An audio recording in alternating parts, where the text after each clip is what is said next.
Wena kade usala wenzeni lapha ne-boyfriend yakho? Mina Boyfriend. ngingekho ngiseThekwini. Boyfriend yami. Yabo manje uthi Boyfriend wami uyangabazisa. wena, umnyeni wami. Ngithi wangitshela ukuthi uyangithanda. Usazokhuluma uthi iqiniso. Yiphi boyfriend Uzokwazi ukukhuluma iqiniso. Yiphi boyfriend? Wena kade usale wenzeni lapha ne-boyfriend yakho mengabe ngekho mina ngiseThekwini?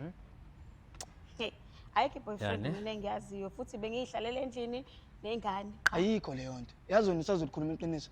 Awukakafuni ukungigculisa, awukakafuni ukukhuluma into engifuna ukuthi uyisho njengamanje, but uyazi ukuthi ngikhuluma ngani Sisanda. Sisanda uyazi ukuthi ngikhuluma ngani Sisanda. Kodwa uyayibona into angibizele yona. Sisanda, Uyayazi into angibizele yona Sisanda, lokho. uyayazi into engikhuluma ngayo. Ngilindeni nami ukuthi Sisanda, nikhulume. Sisanda uyazi ukuthi ngikhuluma ngibona ngani ukuthi Sisanda. ngiyakwazi Sisanda nokuxazulula. uyazi yini ekwenza ukuthi Okay, ngicela ukubuza. yini yenza ukuthi ungafunakali lapha komalume? Oh, Yini ekwenza ukuthi kungabi nje malume mnandi wakho wonke umuntu akangifuni futhi ayikho isidawa wonke umuntu lesiyana. wena nje emndenini nofunakali nje emndenini wonke umuntu ukhuluma kambe akekho mnandi ngawe emndenini. Yini ecala lokho? Abangifuni. Ukukhohlakala kwakho lokho kwenza ukuthi umama azalele emathuneni. Yini engayenza? Ngale nxa boyfriend yakho olala nayo lapha ekhaya. Mina kanjena nami ngimthanda. Ngenza leyo nto. Sisanda, Angibheka kahle. wena ukhohlakele. Hayi musu Ukhohlakele ngihlanyela. kabi. Wena bosi uyangihlanyela manje. Lento yenza ukuthi umama azalale lapha emathuneni. Uyangihlanyela buti. Uyangihlanyela phela manje. Yazi lo bafo. Uyangixaka lento ayishoyo manje. Uyayazi into engikhuluma ngayo. And usazolikhuluma iqiniso la. Usazolikhuluma iqiniso Sisanda. So wena mfethu uthi uma wakho njengoba uthi Hibo. wadlula emhlabeni ngenxa yomfazi wakho ukuthi ubelala Cabanga mina Belala ne-boyfriend yakho. Uyayazi i-boyfriend yakhe.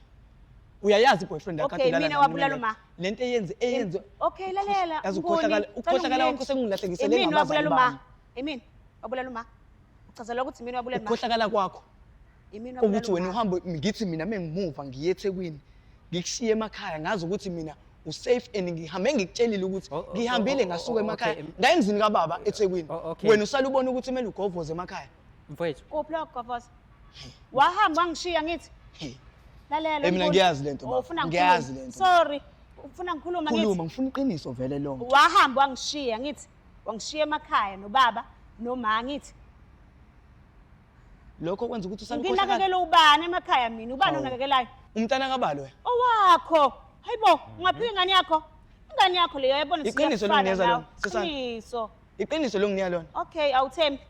Uthoma ngiyazi lento nje. Ngicela sihambe sokwenza i-DNA nengane. Uyazi ukuthi DNA test uyazi DNA test vele kuzoqondana igazi lababa leli. Igazi lababa leli. Ngenze njani ke mina? Wazi kahle ukuthi igazi lababa leli. Angithi awufuni ngenze njani? Bese ama DNA test izokwenzakalani? Igazi lababa leli. Mina ngenze njani? Kuzokwenzakalani? Mina ngeke. Waye ekhaya bengakufuni kababa. Waye bengakufuni. Ngicela uhlale phansi.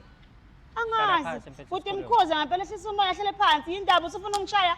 Hayi okahle. Sisanda ngikho mnandi Sisanda. Wangishiya wena Angikho phela mnandi. washona emathekwini Angikho mnandi. ifebe le. Wena Ungalingi uphendula ukufebe wena. Ukwazi ukuthi mina mengisuka emakhaya ngiyonakekela omunye umuzi kababa eThekwini wena usala ugobozela ubaba.